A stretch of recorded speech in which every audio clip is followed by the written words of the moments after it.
Welcome to Mad Money. Welcome to Cramerica. Other people want to make friends. I'm just trying to make you some money.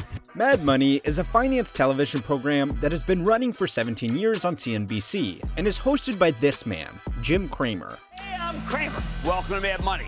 Welcome to Cramerica. Other people want to make friends. I'm just trying to help you make some money. A former Goldman Sachs trader and a hedge fund manager turned reality TV star, he was the OG personal finance personality. Cramer has by all accounts had a very successful career. According to his own records, his hedge fund returned 24% annualized returns over his 14 years managing the fund, which netted him around $10 million a year in take-home pay. Well, I did my best. Right. I did my best. His experience on Wall Street and strong personality made him a great pick to host a TV show which has performed very well over the years it has been on air. Information, so what's that balance like? Well, look, I think if I don't entertain them, people won't watch, because stocks can be inherently boring. Even if it's not for the best reasons. I can't reconcile the brilliance and knowledge that you have of the intricacies of the market with the crazy bull I see you do every night. The showrunners and Cramer himself have said that the stocks they discuss should not be a major part of a viewer's portfolio, and that people's life savings should be made up of a low-risk, diverse selection of stocks, bonds, and real estate. But this sounds familiar, doesn't it? Wait a minute, I know. This is just the TV show's version of #NotFinancialAdvice. It's difficult to watch because a confident-looking man that positions themselves as an authority on the subject talking about how a stock is about to make everybody rich is going to make some people buy in no matter how many disclaimers are made. His catchphrase is, "I just want to make you money." I'm just trying to make you some money. It's easy to brush these people off as idiots, but that's just because you and I know more than most people about investing. If you can't trust a self-reported financial expert with airtime on a major television network, it becomes difficult to trust anybody. I don't trust anybody, not in this job. This wouldn't even be a problem if Cramer was still making 24% returns with his stock picks like he apparently was back in his hedge fund management days. But he isn't. Professional prop traders at major firms do not pick new stocks every single night. Sometimes strategies can take months to research, and something like 90% of them don't end up being recommended anyway. If you bought and sold every position that Jim Cramer publicly told you to, you would have lost a considerable amount of your portfolio. Oh, jeez, I am an idiot. So it's time to learn how money works to find out how you can turn terrible advice into market-beating returns. This week's lesson was brought to you by ClickUp. When I started my newest YouTube channel, I was starting to become much more overwhelmed. I thought I was starting to have a similar workload to my banking days, but what I didn't realize is that I was just not organized in my workflow. I've used ClickUp personally, but ever since I started using it for my organization, we've become much more productive in streamlining workflows. Imagine having one extra day every week, more time to go to the gym, start that side project you've always wanted to start, or spend some time with your family. No matter how you'd spend that time, ClickUp is the productivity platform that'll save you one day a week on work guaranteed. ClickUp is a work management platform designed to flex your team's unique needs. Whether you're building product roadmaps, launching a marketing campaign, managing engineering sprints, or supporting clients around the globe, ClickUp is fully customizable to help your organization supercharge productivity, alignment, and visibility.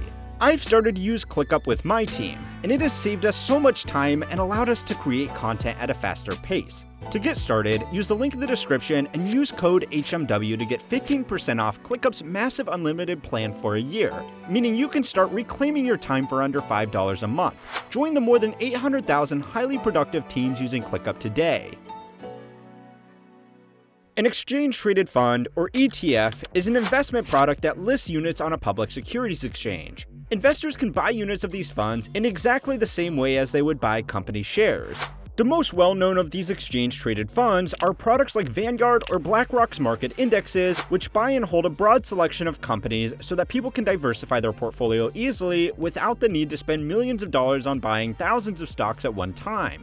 Most passive investors don't even know this, but even these passive funds have trading floors. The pool of shares that constitutes the ETF is ever-changing, so Vanguard and BlackRock need to rebalance the index by buying shares in companies that have grown in market cap and sell companies whose market caps have shrunk so that the index remains roughly indicative of the market-weighted makeup of the broad market. These funds are passive because their trading decisions work off very rigid self-balancing systems, not because they don't do any trading at all.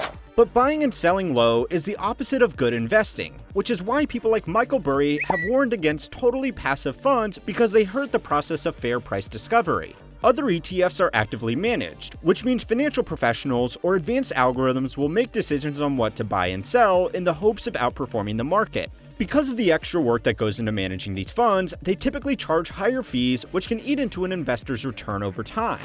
Cathie Wood's Innovation Fund, for example, actively picks shares based on an investing theme. In this case, companies that were overhyped as the future of humanity.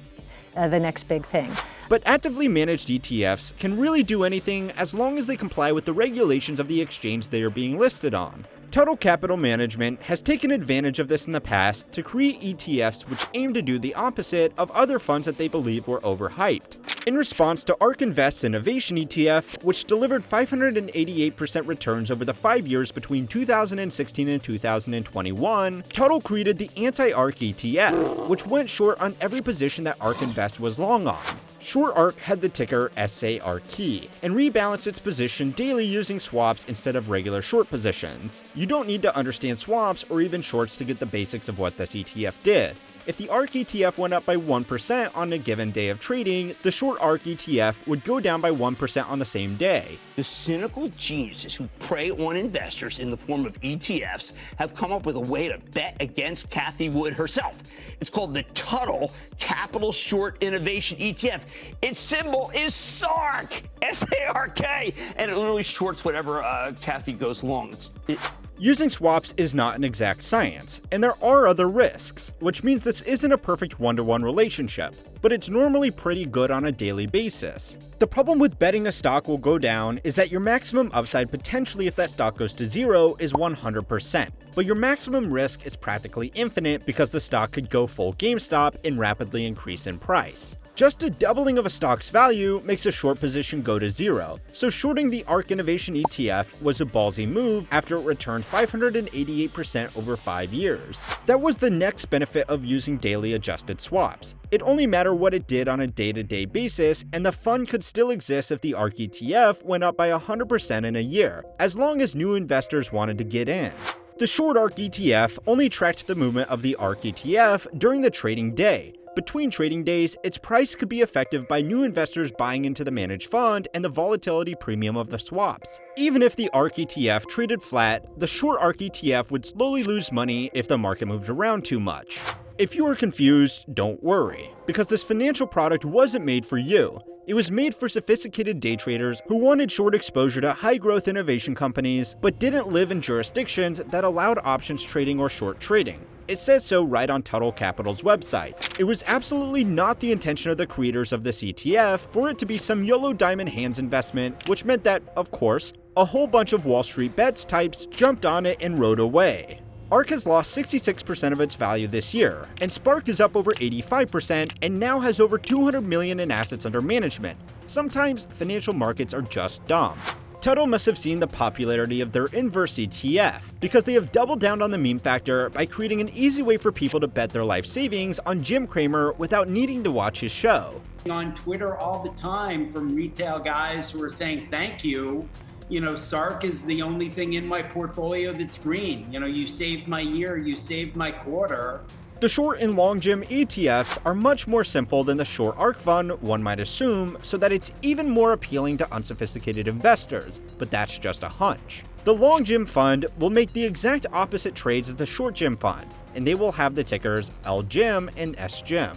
To learn how this new fund will work, I think it's best to read directly off of Total Capital's Principal Investment Strategy section on the prospectus filing with the SEC because it's honestly glorious. The fund is an actively managed exchange-traded fund that seeks to achieve its investment objective by engaging in transactions designed to perform the opposite of the return of the investments recommended by television personality Jim Cramer. Under normal circumstances, at least 80% of the fund's investments is invested in the inverse of securities mentioned by Cramer. The fund's advisor monitors Cramer's stock selection and overall market recommendations throughout the trading day as publicly announced on Twitter or as television programs broadcast on CNBC, and then sells those recommendations short or enters into derivatives transactions such as futures, options, or swaps that produce a negative correlation to those recommendations. The fund goes long on stocks or ETFs that represent sectors that Cramer is negative on. The fund uses index ETFs and inverse index ETFs to take the opposite side of Cramer's announced market view. The fund's portfolio is comprised generally of 20 to 25 equally weighted equity securities of any market capitalization of domestic and foreign issuers. If Cramer does not take any view on any of the securities in the fund's portfolio, the advisor retains discretion to sell positions once profit or loss targets are met, or market conditions such as large swings in either direction necessitate a sale, and replace them with securities that meet the criteria of the fund's initial portfolio.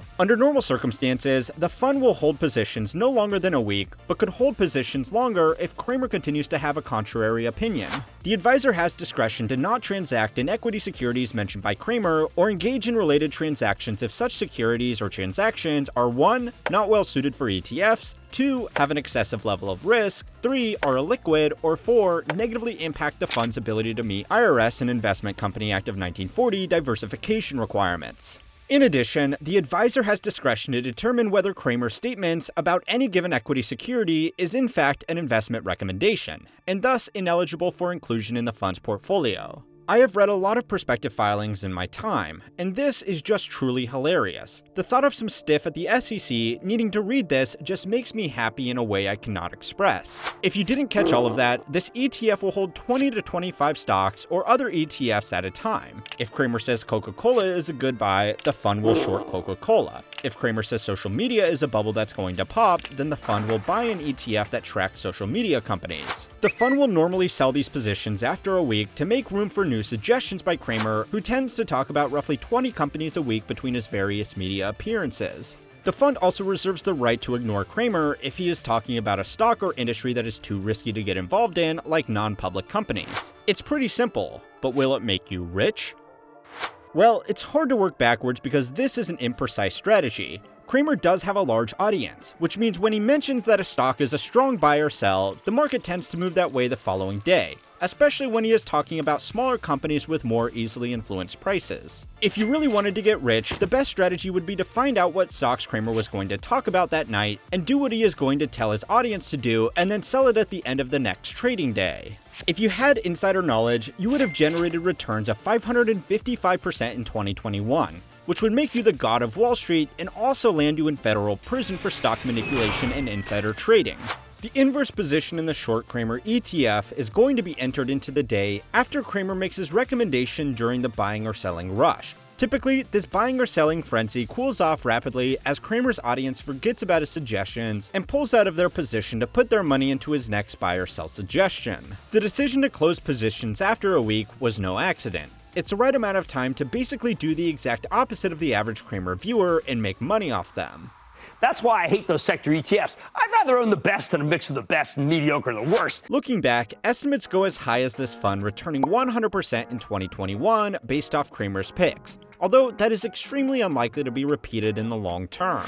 You also face the risk of Cramer turning things around and making better picks. In many ways, stock picking without thorough due diligence is gambling, so maybe Cramer has just had a cold streak at the blackjack table. This ETF was created from the outset to be a joke, and capitalize on the meme stock bubble to earn its creator, Total Capital, their 0.75% management fee. If they can get another $200 million in assets under management in this fund, then they will be making $1.5 million a year to make 20 trades a week and watch Mad Money every weeknight.